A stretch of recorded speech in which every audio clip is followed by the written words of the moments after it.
c'est le Culture Mag maintenant, votre rendez-vous avec les arts et les spectacles. Dans ce journal, nous allons vous faire découvrir un joueur de oud exceptionnel, Baroum Ezra, 81 ans, un Irakien qui a contribué à imposer la musique arabe en Israël, une légende que son pays est en train de redécouvrir. Nous l'avons rencontré. Au sommaire, également, Giacometti, le grand Giacometti, les prix de vente de ses sculptures flirtent avec les sommets. Et bien sans jasté, on peut également le voir, tout simplement, une expo rétrospective a lieu en ce moment en France, en Bretagne. Et puis nous irons en Israël, au nord du pays, dans la petite ville à majorité arabe de Sartnin. Le premier musée arabe d'art contemporain voit le jour cette semaine. Nous serons en ligne avec son directeur. Voilà pour le sommaire. Merci d'être fidèle à nos programmes.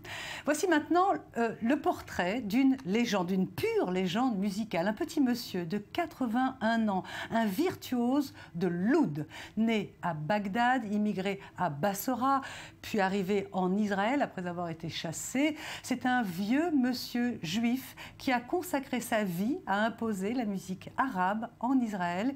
Il est passé de mode, et puis pour cause, mais c'était sans compter sur YouTube qui lui redonne la gloire désormais. Le récit, Daniel Campos avec Sandy Fortis.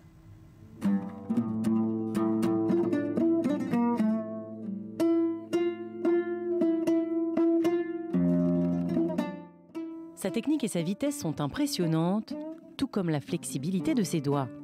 À 81 ans, Baroum Ezra est l'un des compositeurs et virtuoses de oud les plus chevronnés d'Israël.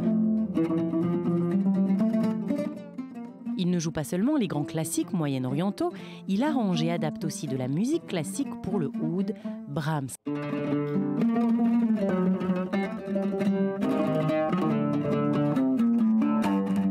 Ravel,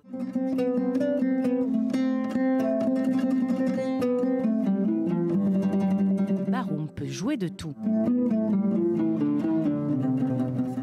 Né en Irak en 1934, il a passé son enfance entre Bagdad et Bassora.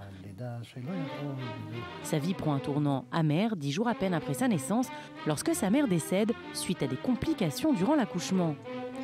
Pour lui, la musique est un moyen d'expression. Tout a commencé par de la simple jalousie. Un jour, mon frère a reçu un violon, alors j'en ai voulu un aussi, mais à la place, j'ai reçu un oud.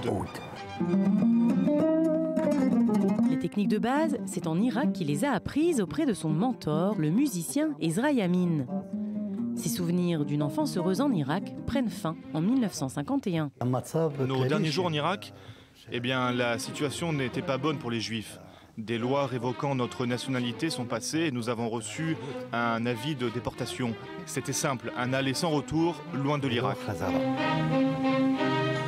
Loin de conserver la moindre rancune contre son pays natal, Baroum aspire à retourner un jour en Irak. J'ai pu aller en Égypte avec le violoniste égyptien Félix Mizrahi. Nous y avons rencontré Fouad El Mohandes, un acteur très célèbre là-bas. C'était une très belle expérience. هكذا يعبر أبو فريد عن فرحة السلام في كلماته وبرهوم في ألحانه ورافي بغنائه. Inspiré par le processus de paix entre Israël et l'Égypte, Baroum compose alors la musique d'Ali Salam, un hymne de paix joué pour Anwar Sadat lors de son arrivée en Israël. Encouragée par les partisans de Sadat dans les médias, la chanson a même été diffusée à la radio en Égypte. C'était pendant la période de normalisation. Sadat avait ouvert la porte à une coexistence avec le peuple juif. C'était une belle époque.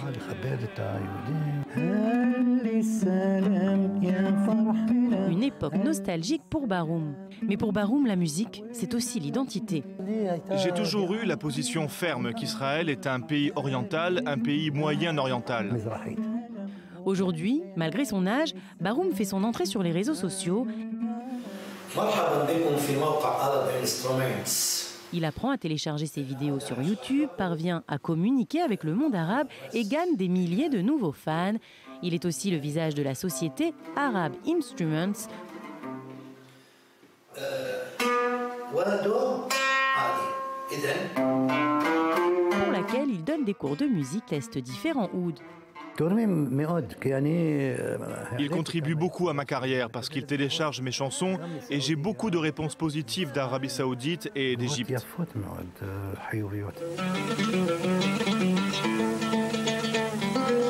Baroum est peut-être un artiste oublié des Israéliens de moins de 40 ans, mais en y regardant de plus près, on se rend compte de l'immense contribution de cet homme dans la scène musicale arabe israélienne.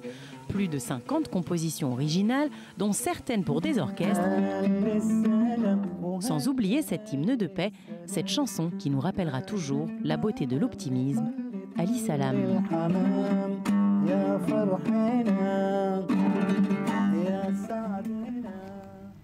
C'est magnifique.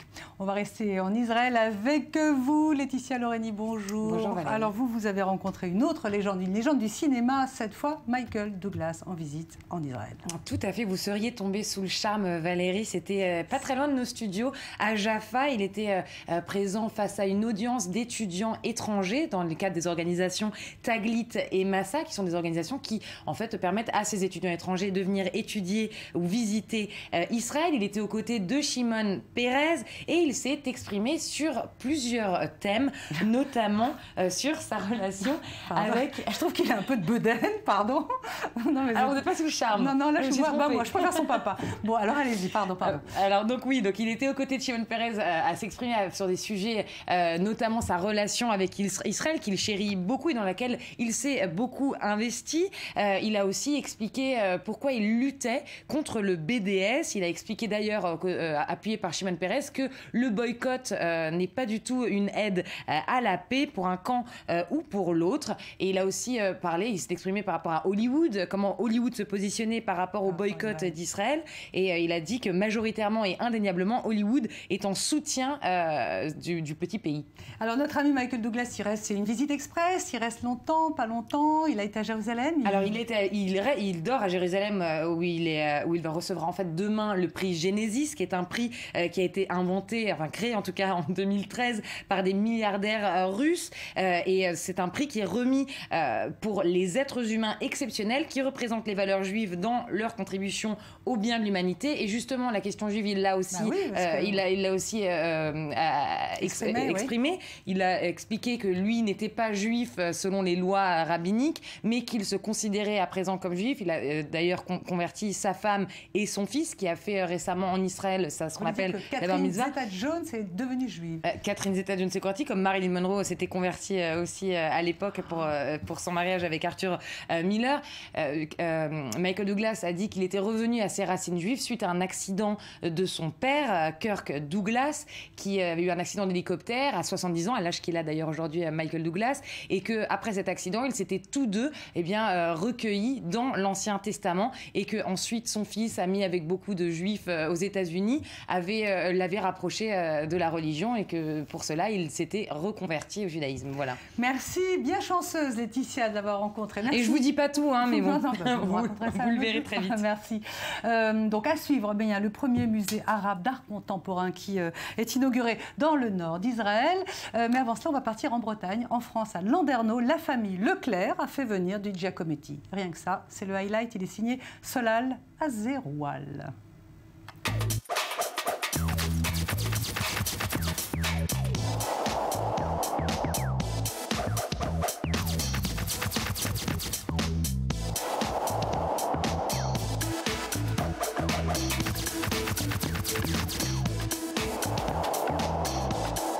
Pas de menhir pour le public breton, mais 150 trésors exposés pour cette grande rétrospective Giacometti.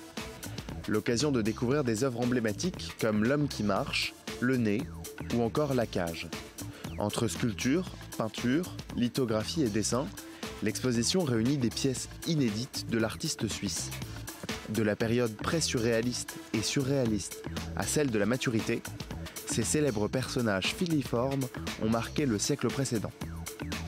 En 1964, Giacometti disait « Le problème pour moi est de savoir pourquoi il m'est impossible de faire ce que je veux faire. Tous les soirs, je tente de savoir ce que je vois et pourquoi je n'arrive pas à le représenter. » L'artiste est pourtant bien coté. Mi-mai, l'homme au doigt est devenu la statue la plus chère jamais vendue aux enchères. Elle change de main pour 141 millions de dollars.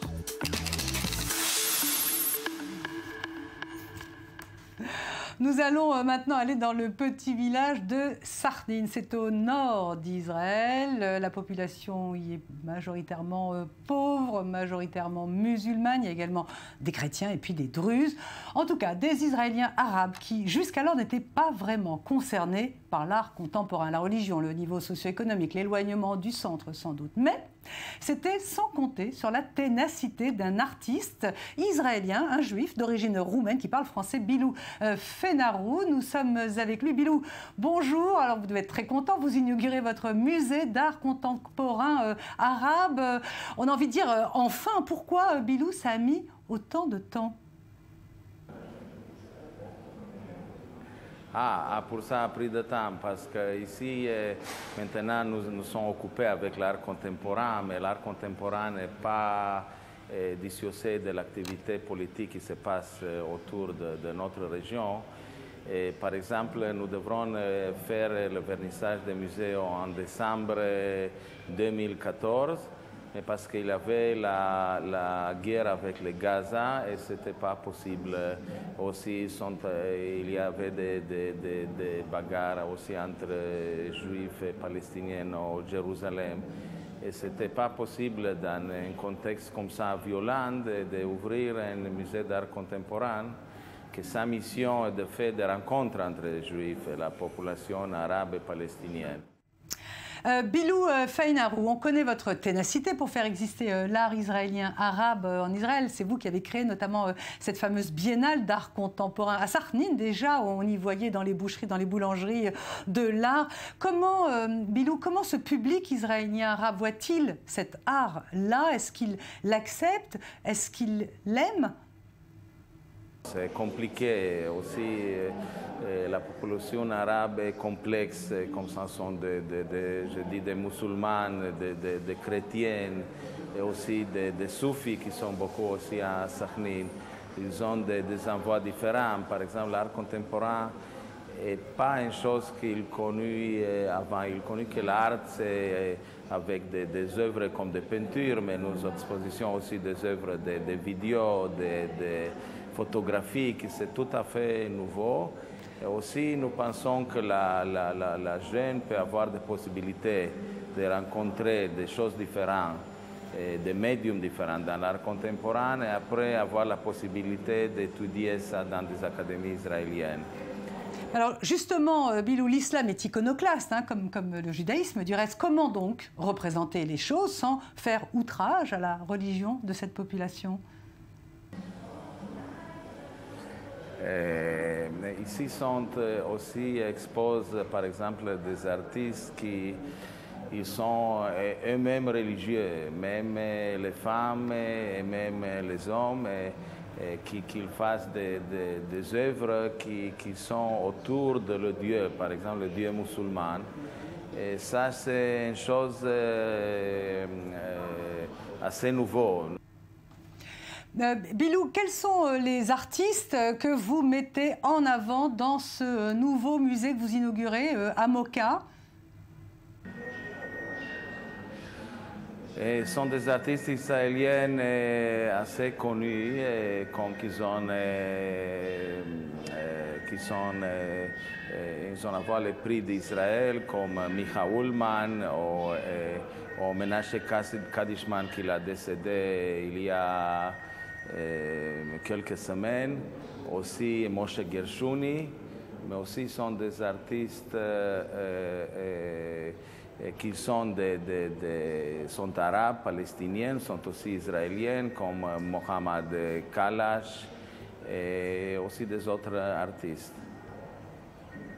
Et est-ce que vous avez des artistes internationaux arabes qui ont participé ou pas voulu participer à votre musée?